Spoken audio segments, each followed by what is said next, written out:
Welcome to TradeTheMBI.com. This is John's reports for the 26th. I hope everyone's getting ready for a great Turkey Day. Should be nice with all the stuffings. Market approaching its record highs here. Of course, the other day we had the Trump tariff announcement to Mexico and Canada, and the market kind of realized, okay, we're starting to understand Trump speak. As I pointed out to you before, this hyperbole is to get them to move. And of course, Trudeau calls him within an hour of staying in Mexico. President comes out and says, "Oh, we're going to put tariffs on you." It's a negotiation tactic, and it's going to be a very effective one. He's going to use it a lot. It may have diminishing returns because people have kind of figured it out, but it's still letting them know that he's not going to be pushed around. And I think that indicates the strong American. They don't have any choice. They're going to have to capitulate to some degree, and either whether it's fake efforts or whatever, they're going to have to do something. And Mexico is clearly feeding this because they're making tons of money on these people traveling through for their economies and stuff. May not seem like it, but these people are buying goods, and then all these NGOs that have all this money are buying stuff in Mexico. It's a win-win for them. What do they care? From a market standpoint, though, our readings, nothing but good news here because you have rising short the MBI white. At the same time, you still have strong magenta, so they're just creating more little mini short cover rallies, working quite effectively. And we saw this with the crossover here on the DOC of green over cyan, and so that was just an immediate recognition that bulls were in charge of this one, and that any short add-ins were a little early. Now that doesn't mean that they aren't adding into it right now in preparation for a much bigger move lower. That's typically what shorts tend to do, and they got to build those positions over time so as not to create too big a move before they've had their position filled. So keep that one in mind. That's why we see that sometimes slow, gradual build of the white, and then the magenta fades when they overcome it. It's when they haven't overcome it and new money comes in that you get the additional push-up, plus them being on the wrong side of that equation. Those are the market forces. From an NQ standpoint, just not quite the same strength that you're seeing in the broader market.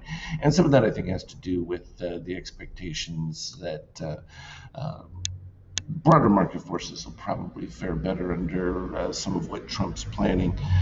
And we'll see how that plays out. I think it's going to take a bit longer than people recognize. I know he's going to start running with a lot of intermediate things, but the biggest change overall is confidence mode. You have people that are much more excited. Their approval ratings are already up because they recognize that change is coming.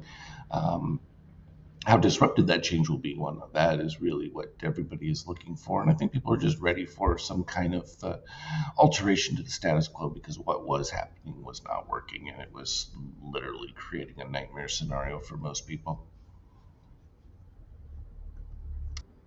When we look at treasuries, not a whole lot's happening at this particular stage because, again, we saw in Fed minutes and stuff too that there's a big debate as to whether or not inflation is handled or not, and we know it's not. But working in that direction, the difficulty is you haven't had any change in policy, so until that actually does, you're not going to see a movement of that. And still, I think it's going to take at least probably into the second quarter of 25 before you even begin to see any of those realities. Pressure building on oil, though, that will be an interesting one. I think at this particular stage, you're just looking at modest economic activity leading to where we're at, but we're still way elevated to where it really needs to be. This could be driven so much lower, and that deflationary pressure would be a significant improvement overall. And we'll see how that plays out, but I think that's pretty much what the expectation is from a lot of business in that. Euro continues to suffer from just foolishness. The talk of putting troops from the EU on the ground in Russia, or giving nuclear weapons to Ukraine, to the craziness of the ideas is just endless. But they don't handle losing well. Think of the election. This is what they realized. They've lost this war, and it was foolish to have begun in the first place, and their miscalculations were epic, and they're going to continue to be. And they're going to misplay Trump as well, and that's going to cause all sorts of grief for them in a secondary area. When we move over to gold, It's going to do its back and forth build up again. You still haven't reached this point where it's to say that continued dollar devaluation is not going to impact this. And I think that it really remains a big question as to whether Trump and his goal to cut really can manage anything given the bureaucracy that exists. And those are the headwinds that are really going to be interesting because you have to take a chopping block to a lot of it to cut through some of it. In fact, we just saw Biden and them giving away billions of dollars to Vivian and stuff to just build things that they're losing money hand over fist, but it's like just throwaway money because they act like it's theirs and it never really was theirs because they're spending money that doesn't exist. And that was originally taxpayers, and this idea that has been lost in recent generations that all taxes are other people's money. Anything the government spends is money they've taken from others. Somehow people get this idea that belongs to the government. No.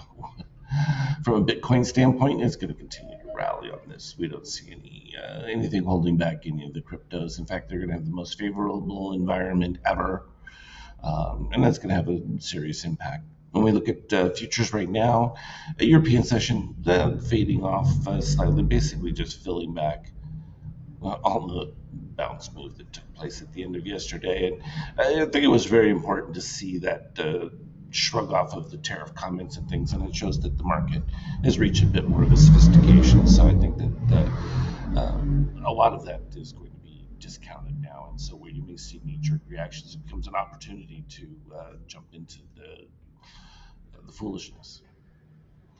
We'll take it from there. Everyone, you have a great holiday, and we will be back started up after Thanksgiving. Have a good one. Trade well.